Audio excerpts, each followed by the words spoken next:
పెట్టి దీన్ని మొత్తం పెరిగే దశలో గింజ పెరిగే దశలో నీళ్ళు పెట్టక ఇలా చూడండి భూమి ఎండిపోయింది, నీళ్ళు లేక ఇలా ఎండిపోయింది. ఇంకో ఎడ్లు బర్రెలు ఇలా మేస్తున్నాయి, గొడ్డు మేస్తున్నాయి. ఇటు ఉన్నాయి, ఇటు జరగండి, ఎడ్లు మేస్తాయి. ఇది ఒక్కటే కాదు, ఇప్పుడు ఇక్కడ ఉన్నటువంటి ఆయంత పచ్చగా అవపడేది కూడా ఇంకా 2-3 రోజులప్పుడు అది కూడా ఎండిపోతుంది. ఎందుకంటే నీళ్ళు లేవు. ఇంకా 2 రోజులు అయితే అది కూడా ఎండిపోతుంది. ఇది కాంగ్రెస్ తెచ్చిన కరువు. ఇది ఈ మండలంలో ఈ పొలాలకన్నిటికి కూడా కాంగ్రెస్ తెచ్చినటువంటి కరువు ఇది.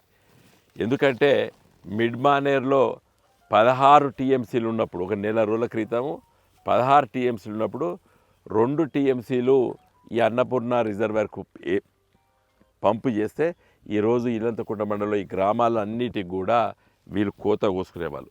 అనాలోచితంగా ఆలోచన చేయకుండా దూరదృష్టి లేకుండా గెలిచిన వాళ్ళు ఎంబడి ఉండాలి. ఇది కొత్త కాదు.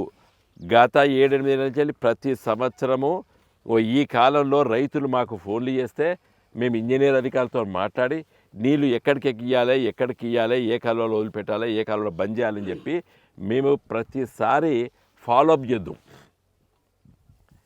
ఈసారి వీళ్ళు గెలిచినరు రంగరంగ అనుకుంటే ఎగురుకుంటూ దునుకుంటూ ఉన్నారు తప్పితే ఈ ఫాలోఅప్ చేయలేదు. ఇది మొదటిసారి కాదు. ప్రతి ఈఎన్సీ, సిఈ, ఎస్సీఈలతోని ప్రతిసారి నియంత్రించుకుంటూ ఎంత కావాలి, ఎట్లా నీళ్ళు కావాలి. ఎందుకంటే యాసంగి పంట కోతకు ఏప్రిల్ మే మాసంలోకి వచ్చే ముందు ప్రతిసారి సమస్య వచ్చేది.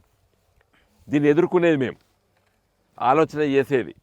ఏ నీళ్ళు ఎక్కడ పోవాలి, ఎక్కడ దీన్ని పంచాలి, ఎవరికి మొదలు ఇవ్వాలి, ఇదంతా నియంత్రించవలసినటువంటి ఆలోచన చేయకుండా కాంగ్రెస్ ప్రభుత్వము ఈరోజు మరి ఎటు కాకుండా చేసింది ఈ రైతాంగాన్ని.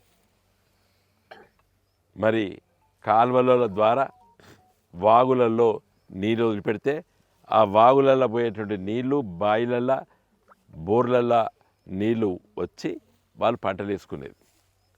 ఫ్రీ కరెంటు కాబట్టి అనాలోచితంగా చేయవలసిన పని చేయకుండా కేవలం నిందించడానికే గత 3.5 మాసాలు కాంగ్రెస్ పార్టీ పరిపాలన.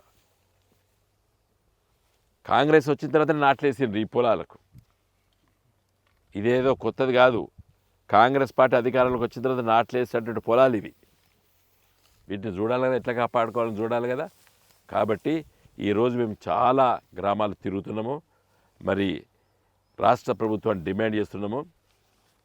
కరువైనా లేకపోతే విపరీతమైనటువంటి వడగండ్ల వానలు వచ్చినప్పుడు కూడా నష్టపోయేది రైతులే. కాబట్టి మరి దీనికి కూడా ఎకరానికి 25,000 చొప్పున కంపెన్సేషన్ ఇచ్చే విధంగా జిల్లా కలెక్టర్ గారిని, జిల్లా వ్యవసాయ అధికారులని గారిని ఆదేశించాలని చెప్పి నేను రాష్ట్ర ముఖ్యమంత్రి రేవంత్ రెడ్డి గారిని, వ్యవసాయ శాఖ మంత్రి తుమ్మల నాగేశ్వరరావు గారిని నేను కోరుతున్నాను. ఇది కాంగ్రెస్ తెచ్చిన కరువు. మరిన్ని వీడియోస్ కోసం ఛానల్ ని సబ్స్క్రైబ్ చేయండి. లేటెస్ట్ అప్డేట్స్ కోసం వాట్సాప్ ఛానల్ ని ఫాలో చేయండి. అండ్ లింక్ డిస్క్రిప్షన్ లో ఉంది.